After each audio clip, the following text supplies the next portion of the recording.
This current war between the United States and Iran might go down in history as one of the most paradoxical wars we've ever watched unfold, because I genuinely can't remember another moment where one side is completely dominant military-like, not even getting real resistance, flying where it wants, striking what it wants, basically owning the sky, and yet somehow ends up in a position where it's the one being forced to make all of the concessions. The US is winning this war on the battlefield, but it's flirting with losing it politically. And Iran, the side that took serious military damage, is the one that looks like it's gaining leverage and starting to set the terms. So let's break down how we even got here, what actually happened over the last week, and what the next scenarios might actually look like. Because right now, what we're starting at is basically a dead end, and the exits out of this dead end are either bad or worse. Tyler White here.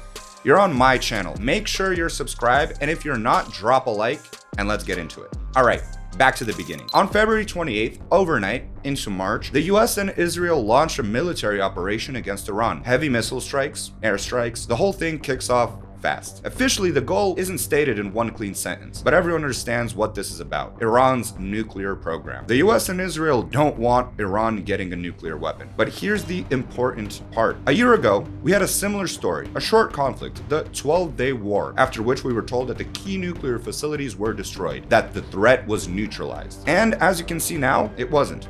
Which brings us to the deeper reason why this whole thing keeps on coming back. There used to be a nuclear deal between the US and Iran, the one negotiated under Obama. Iran limited the program, the IAEA had oversight, sanctions eased, and the economy started breathing again. Then, Donald Trump, during his first term, pulled out of that deal, saying it was bad and he'd make a better one. Almost 8 years passed, no new deal. And Iran is, according to Trump and Israel at least, closer than ever to nuclear weapons. And that's the real unofficial reason behind this operation, whether anyone wants to say it cleanly or not. From the first days, US military superiority looked overwhelming. Strikes on infrastructure, strategic aircraft operating over Iran, basically without meaningful pushback. And then the story takes a turn. Iran doesn't try to respond symmetrically. It doesn't try to out-air force the Air Force. It plays a completely different game. Instead of direct confrontation, it takes the vulnerable parts of the global system.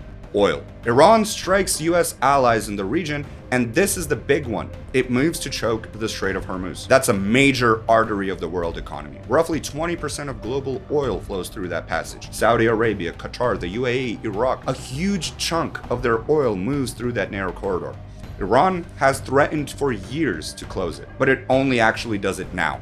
And the effect is immediate. Oil spikes above 100%, markets get nervous, and in that moment, everyone is reminded of something basic but easy to forget. Military power isn't the only form of leverage. Iran's main bargaining chip becomes control over global energy flows. Time passes, the US keeps striking, Iran doesn't fold, oil stays high, pressure on the world economy builds. And then we approach the key moment. Trump's deadline, the one he was using in public statements, the one after which he was threatening total destruction, like wipe out a whole civilization type language. But instead of escalation, there's a pause. A ceasefire is announced. And right after that, media outlets start circulating Iran's lists of demand. And this is where the paradox turns into something almost surreal, because the demands look like the terms of a winner. It looks like the US is the one that's surrendering. Iran demands to keep its nuclear program, to control the Strait of Hormuz, and charge fees for ships passing through reparations, sanctions relief, and including secondary sanctions. So you have a country losing the war on the battlefield and winning on the negotiation table. So let's be honest, where does that leave Donald Trump?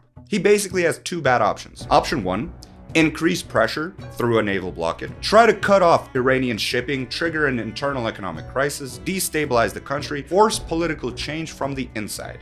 But here's the problem. Iran has already endured massive protests, heavy internal repression, and a month and a half of bombing. So betting that an economic crisis suddenly flips the government, that's optimistic, to put it politely. Meanwhile, the consequences for the world could be brutal. Analysts at major international energy and economic institutions are already warning that this crisis has the potential to be worse than the oil shocks of the 1970s and even worse than some recent geopolitical disruptions. If this drags on for 2 or 3 months, it hits the entire global economy. And that creates Trump's second headache: domestic politics. Because in an election year, explaining why gas in the US is $5 a gallon, yeah, that's not exactly a fun campaign message. Option 2, a ground operation. and the risks there are even higher. That means American casualties, collapsing approval ratings, pressure heading into congressional elections, and Iran isn't some fragile, tiny state. It's a country of roughly 90 million people with difficult geography and real military capability. Mountains, drones, asymmetric warfare. All of this makes an invasion extremely expensive, extremely messy, and extremely unpredictable. And there's no guarantee of quick success. So the main question becomes, what does Trump choose? Escalation with the risk of a larger war, or economic pressure with the risk of a global crisis? But there's a third option.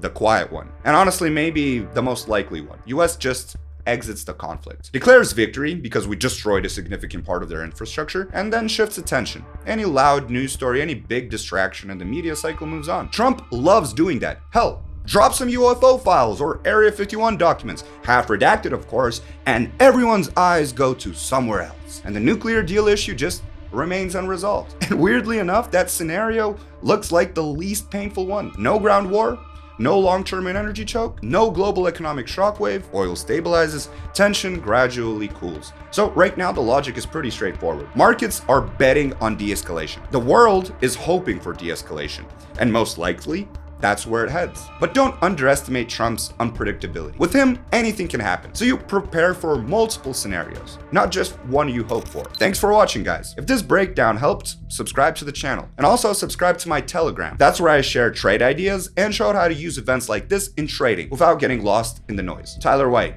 have a great day, and I'll see you guys in the next one.